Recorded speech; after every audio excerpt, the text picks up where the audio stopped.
Bertepatan dengan dijatuhkannya bom nuklir di Nagasaki, Soekarno, Hatta dan Rajiman terbang menuju Dalat, dikawal Kolonel Nomura dan Miyoshi sebagai penerjemah serta 20 perwira Jepang. Pada 12 Agustus 1945 pagi, mereka berangkat menuju Dalat. Mereka berangkat menumpang pesawat dari Kemayoran. Mereka dijadwalkan bertemu dengan Terauchi. Dalam pertemuan itu, Terauchi mengatakan Tokyo memutuskan untuk memberikan kemerdekaan kepada seluruh wilayah Hindia Belanda, tapi tidak termasuk Malaya dan bekas wilayah jajahan Inggris di Kalimantan.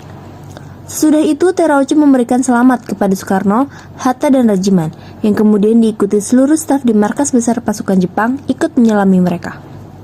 Saat itu Soekarno bertanya kepada Terauchi, kapan keputusan Tokyo tentang Indonesia merdeka dapat diumumkan kepada rakyatnya. Terauchi menjawab, terserah kepada tuan-tuan panitia persiapan. Kapan saja dapat, itu sudah menjadi urusan tuan-tuan. Setelah pertemuan itu, akhirnya rombongan mendarat di Kemayoran, Jakarta pada 14 Agustus 1945 siang. Kedatangan rombongan itu disambut ribuan orang yang ingin mendengarkan sambutannya. Saat itu Soekarno hanya berkata singkat, apabila dulu aku katakan bahwa Indonesia akan merdeka sudah jagung berbuah, sekarang dapat dikatakan Indonesia akan merdeka sebelum jagung berbunga. Ucapannya itu langsung disambut tepuk tangan dan sorak Indonesia merdeka. Sementara itu, sesampai di rumah, Hatta kedatangan Sultan Syahrir yang ingin menanyakan hasil pertemuan di Dalat. Ia juga menyampaikan kabar melalui radio bahwa Jepang sudah menyerah kepada sekutu. Ia menyarankan agar segera dibuat pernyataan kemerdekaan secepatnya oleh Soekarno, mewakili rakyat Indonesia, bukan sebagai ketua PPKI, yang dianggap sekutu sebagai buatan Jepang. Keduanya sepakat akan membicarakan hal itu di rumah Soekarno. Setelah bertemu, Soekarno dan Hatta kurang setuju dengan usulan Syahrir, karena janggal bila dirinya seorang diri menyatakan Indonesia merdeka, bukan sebagai ketua PPKI. Alasannya, PPKI lah yang diberikan tugas untuk menyiapkan kemerdekaan.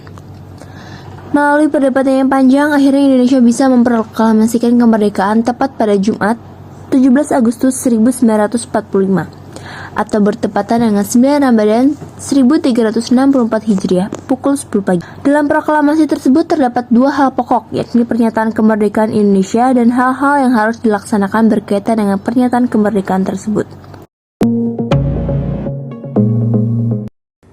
Jadi, pembuatan radio darurat ini merupakan peristiwa menyiarkan informasi kemerdekaan proklamasi Indonesia pada tanggal 17 Agustus 1945 ke radio internasional secara diam-diam agar tidak ketahuan Kempetai Jepang alias pengawas Jepang. Aksi ini dilakukan oleh sekawanan teknisi radio Indonesia. Yang pertama yaitu Syahrudin, merupakan penyiar informasi kemerdekaan Indonesia pertama lewat radio. Yang kedua ada Yusuf Pronodipuro, merupakan teknisi radio yang bertugas merancang, mengamankan, dan mengaktifkan pemancar radio. Yang ketiga rekannya yaitu Abdul Rahman Saleh dan Suprapto, yang turut membantu melancarkan aksi ini dengan memperluas jangkauan siaran dan mengamankan lokasi siaran. Aksi ini dilakukan di Menteng 31 Jakarta, yang menggunakan pemancar cadangan yang ditemukan oleh Yusuf, sebab rencana awal mereka di kantor pemancar radio Jepang Hosokyoku gagal. Mereka melakukan aksi ini dengan pertama, menggunakan pemancar gelap, kedua, menyiarkan dari berbagai tempat agar tidak mudah dilacak oleh Jepang, dan yang ketiga, menggunakan kode etnik penyamaran.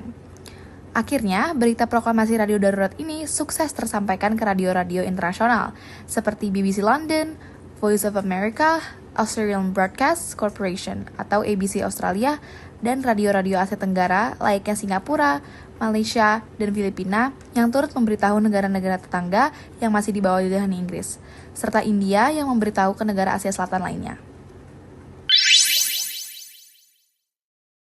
Pengambil alihan radio Hosokyoku oleh Indonesia dari Jepang merupakan bagian penting dari sejarah perjuangan kemerdekaan. Setelah Jepang menyerah kepada sekutu tepatnya pada 15 Agustus 1945 dan proklamasi kemerdekaan Indonesia pada 17 Agustus 1945, para penyiar radio Indonesia yang pernah bekerja di Hosokyoku berkumpul di Jakarta. Mereka menyadari bahwa radio adalah alat penting untuk menyebarkan berita kemerdekaan dan memperjuangkan kedaulatan Indonesia.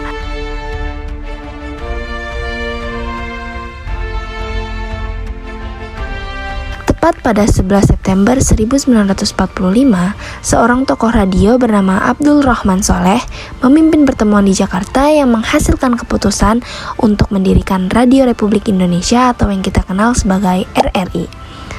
Pada rapat itu, beliau ditunjuk sebagai Ketua RRI pertama. Kemudian, RRI dibentuk dengan memanfaatkan peralatan siaran yang sebelumnya digunakan oleh Hosokyoku, dan sejak itu mulai menyiarkan berita tentang kemerdekaan Indonesia. Meskipun RRI sudah berdiri dan mulai mengudara, kondisi di Jakarta masih tidak stabil. Jepang masih memiliki kontrol atas banyak fasilitas penting, termasuk beberapa stasiun radio. Sementara itu, rakyat mulai gelisah karena belum ada tindakan nyata dari sekutu untuk mengakui kemerdekaan Indonesia. Para pemuda semakin bersemangat untuk mengambil alih fasilitas penting dari Jepang. Demonstrasi besar di lapangan Ikada pada 19 September 1945 menjadi bukti bahwa rakyat ingin memastikan kemerdekaan Indonesia benar-benar terwujud, bukan sekedar deklarasi. Setelah aksi besar di lapangan Ikada pada 19 September, keberanian pemuda tersebut semakin meningkat. Mereka mulai melakukan aksi-aksi lanjutan seperti perebutan kantor berita dan sarana komunikasi penting lainnya, termasuk pengambil alihan gedung Hosokyoku atau yang kita kenal sebagai RRI secara lebih nyata. Hal ini pun diikuti oleh pengambil alihan stasiun radio di berbagai kota, seperti Bandung, Yogyakarta, Surabaya, dan Medan.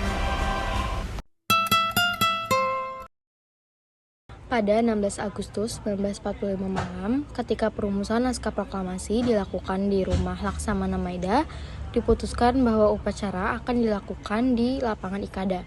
Beberapa pihak yang diharapkan hadir seperti para tokoh pergerakan dan segenap barisan papar diberi informasi bahwa proklamasi akan dilaksanakan pada 17 Agustus 1945 pukul 11 pagi di lapangan Ikada.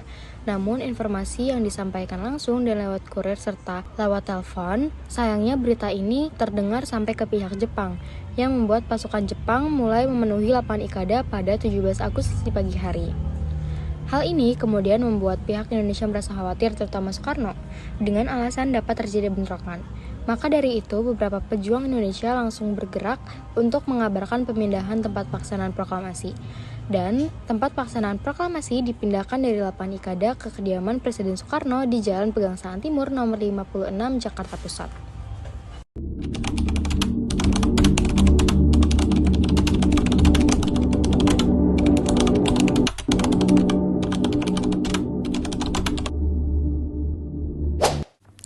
Sesuai dengan cover di samping, kami akan membahas tokoh-tokoh yang terlibat dalam peristiwa proklamasi kemerdekaan Indonesia 1945. Yang pertama adalah Insinyur Soekarno. Beliau adalah penulis teks proklamasi kemerdekaan Indonesia dan pemimpin acara proklamasi. Selanjutnya Muhammad Hatta. Muhammad Hatta adalah mitra Soekarno dalam perjuangan melawan penjajahan dan salah satu penyusun teks proklamasi. Selanjutnya, Ahmad Subarjo. Ahmad Subarjo juga penyusun teks proklamasi yang memberikan perspektif internasional dan hubungan luar negeri. Lalu, Sayuti Malik. Sayuti Malik adalah pengetik naskah proklamasi setelah disetujui. Beliau adalah Fatmawati, istri Soekarno yang menjahit bendera merah putih. Latif Hedraningrat. Latif Hedraningrat adalah komandan pasukan peta yang bertugas mengamankan proklamasi. SK Trimuti adalah jurnalis yang merekomendasikan Latif Hedraningrat untuk mengibarkan bendera merah putih.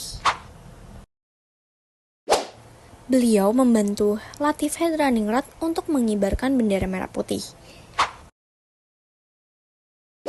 Selanjutnya, Satsuki Mishima, yaitu sekretaris urusan rumah tangga Laksamana Maeda yang meminjamkan mesin ketik. Yang terakhir adalah Suhut. Beliau adalah pengibar bendera merah putih.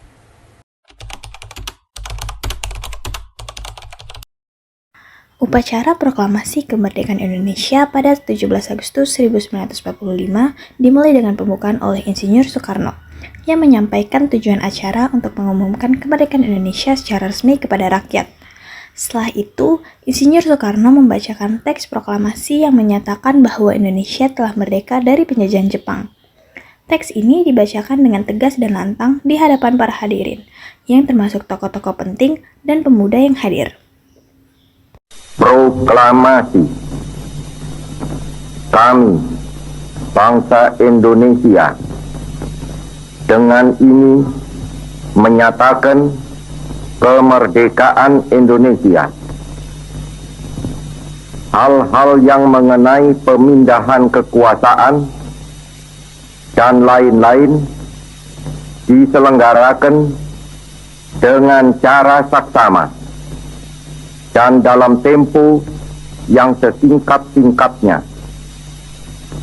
Jakarta, 17 Agustus 1945, atas nama bangsa Indonesia, Soekarno-Hatta.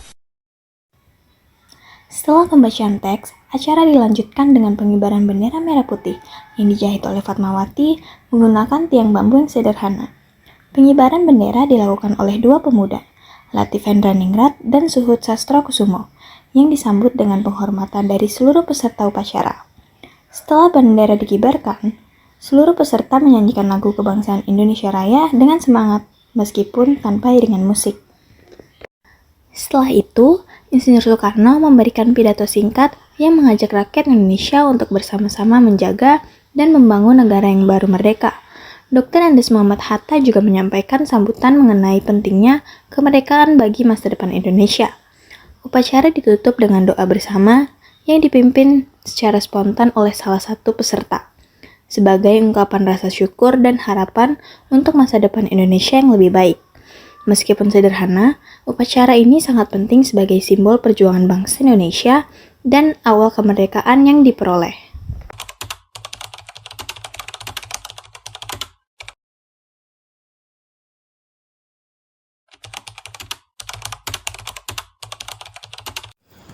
Ketika berita proklamasi mulai menyebar, rakyat di berbagai daerah menyambut dengan penuh semangat.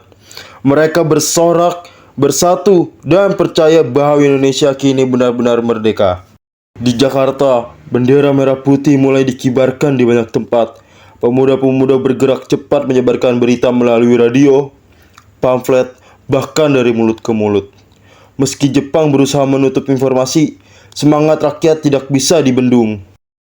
Tak hanya itu, di berbagai kota, rakyat mulai merebut kantor-kantor pemerintahan dari tangan Jepang. Mereka mengambil alih stasiun radio, markas militer, hingga gudang persediaan. Di Surabaya, Bandung, Semarang, dan Medan, aksi perebutan kekuasaan berlangsung dengan heroik. Para pemuda dan tokoh masyarakat bekerja sama membentuk pemerintahan baru yang kini benar-benar milik bangsa Indonesia. Namun, euforia kemerdekaan ini juga diiringi dengan tantangan yang besar. Tak lama setelah proklamasi, Belanda yang masih ingin menjajah kembali datang bersama sekutu. Rakyat pun bersiap mempertahankan kemerdekaan dengan segala cara. Salah satu momen paling bersejarah terjadi di Surabaya, saat rakyat dan para pejuang bertempur melawan sekutu pada 10 November 1945. Pertempuran besar ini menjadi bukti bahwa rakyat Indonesia tidak akan menyerahkan kemerdekaan begitu saja. Namun, perjuangan Indonesia tidak hanya terjadi di dalam negeri. Di panggung internasional, diplomasi juga memainkan peran penting. Negara pertama secara resmi mengakui kemerdekaan Indonesia adalah Mesir pada 22 Maret 1946. Pengakuan ini menjadi langkah besar bagi Indonesia dan menunjukkan solidaritas Arab terhadap perjuangan bangsa Indonesia. Selain Mesir, beberapa negara lain juga ikut memberikan pengakuan, di antaranya Suriah dan Irak pada 2 Juli 1947, Lebanon pada 29 Juli 1947, Afghanistan pada 23 September 1947, Arab Saudi pada 24 November 1947, dan Yaman pada 3 Mei 1948. Pengakuan dari negara lain membawa dampak besar bagi Indonesia, termasuk dalam kerjasama internasional di berbagai bidang, seperti diplomasi, ekonomi, serta pertahanan melalui latihan militer bersama dan pertukaran perwira militer. Proklamasi bukanlah akhir perjuangan, melainkan awal dari perjuangan yang lebih besar. Rakyat Indonesia dengan segenap jiwa dan raga berjuang mempertahankan kemerdekaan yang telah diperoleh dengan darah dan air mata. Hari ini, semangat itu tetap hidup. Kemerdekaan yang dulu diperjuangkan kini menjadi tanggung jawab kita untuk menjaganya. Merdeka!